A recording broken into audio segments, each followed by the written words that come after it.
Why Indian government can't regulate COVID vaccine prices?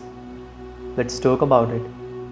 The COVID vaccine in India is being produced by Serum Institute of India and Bharat Biotech.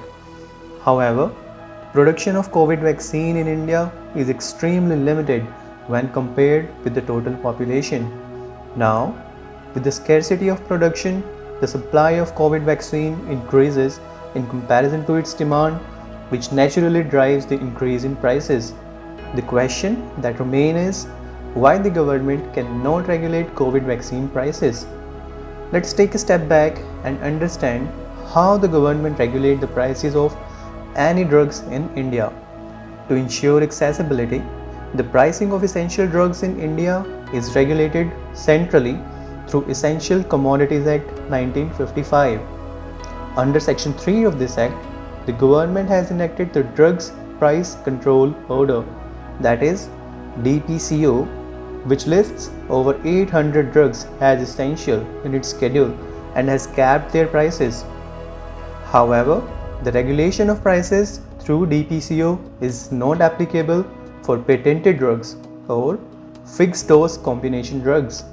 That is why the prices of COVID vaccine and antiviral drugs like remdesivir cannot be regulated by the government since these drugs are patented by private sector organizations. But are there other legal avenues through which Indian government can regulate the prices of COVID vaccine?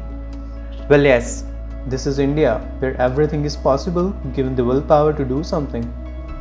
In this case, Patents Act 1970 and Epidemic Diseases Act 1897 empowers the central government to allow other pharma companies to use existing patents which are owned by a particular entity only in case of national emergency.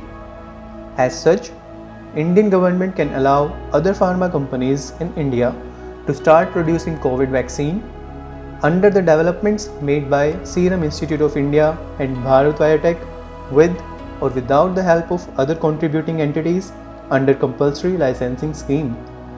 The only challenge posed by this override of power is that even though ingredients and processes to produce COVID vaccine are well known by other pharma companies, it is difficult to duplicate the process from scratch. The process will also require new clinical trials to establish safety and efficacy, which makes compulsory licensing less attractive. Will Indian government still go ahead and opt this compulsory licensing scheme? Is rest to be seen.